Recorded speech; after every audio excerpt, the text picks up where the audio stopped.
Oggi parliamo di un'opera che ho scoperto tardissimo e che ultimamente mi ha presa davvero un casino. Sto parlando delle bizzarre avventure di JoJo. Il manga, scritto e disegnato da Hirohiko Araki, è pubblicato in Giappone dal 2 dicembre del 1986. Qui seguiamo la storia della famiglia Joestar e le avventure dei suoi discendenti, ognuna ambientata in un diverso momento storico, ma tutti accomunati in un modo o nell'altro dal nomignolo JoJo. Premetto che oggi parlerò solo dell'adattamento anime e solo fino alla quinta stagione. Questo perché sto ancora recuperando il manga e l'ultimo pezzo dell'anime, soprattutto in vista della nuova stagione. Quindi, se l'argomento vi interessa, farò un secondo video a riguardo. Ora non parlerò degli eroi della serie, della trama in sé, dello stile unico dell'opera o delle musiche fantastiche che l'accompagnano o della bellezza di Giorno Giovanna, ma dei tre antagonisti più rappresentativi dell'opera, secondo me. Perché in JoJo i nemici non sono mai solo un ostacolo da superare, ma il cuore tematico della storia. Sono delle filosofie viventi, idee pericolose che in qualche modo prendono forma. Questi antagonisti sono i pilastri che hanno definito le prime grandi parti di JoJo: Diobrando,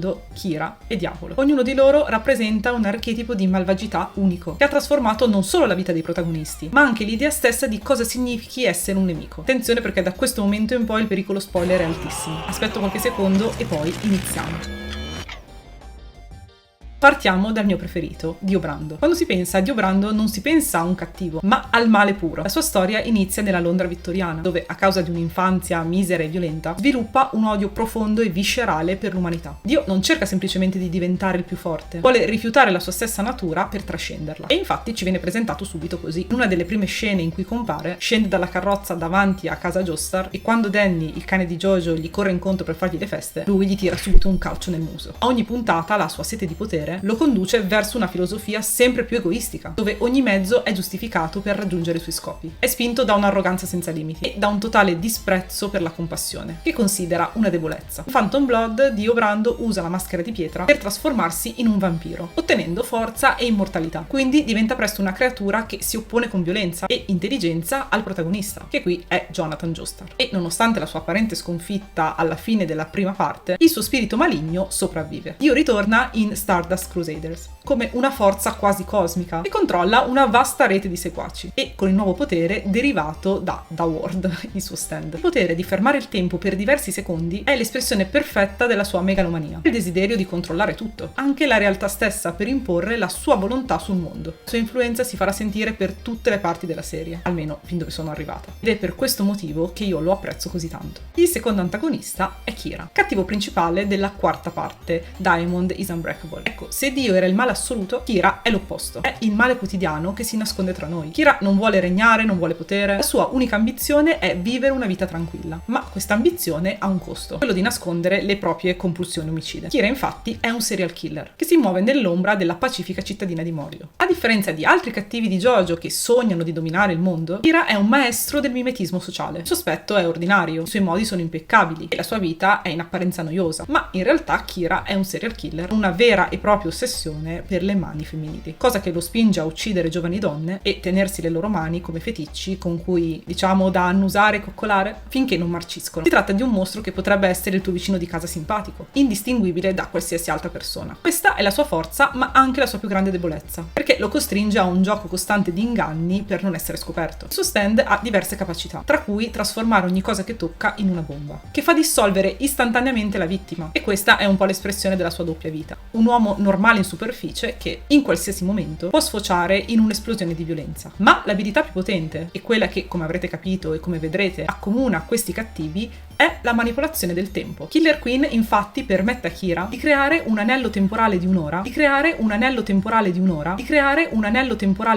proteggendolo da chiunque tenti di svelare la sua identità. Kira rappresenta una svolta nella narrazione di JoJo. È uno dei personaggi più celebri e riusciti dell'intera serie, perché la sua natura malvagia non è epica o megalomane, ma orribilmente quotidiana. Un uomo comune che lotta contro la sua psiche malata. Sì?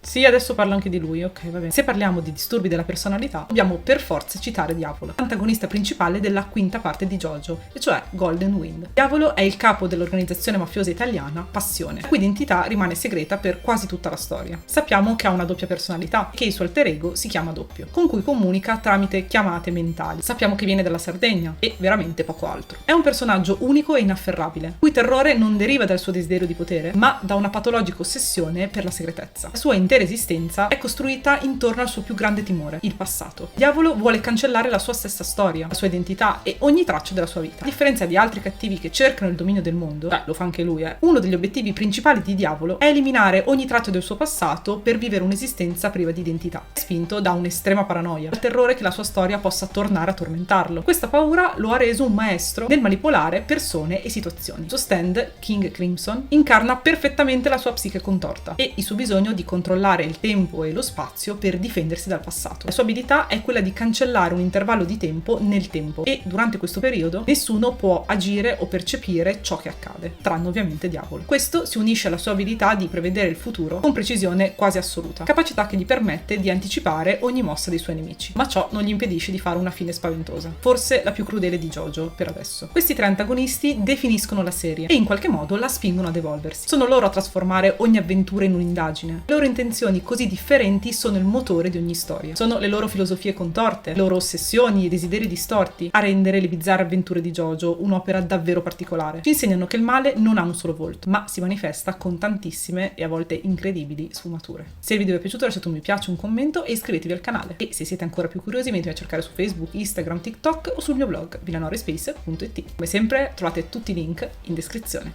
Se poi vi piace quello che faccio e volete darmi un supporto in più, potete abbonarvi al canale, proprio qui, su YouTube. Nel frattempo ringrazio di cuore tutti i membri della famiglia Joestar che l'hanno già fatto.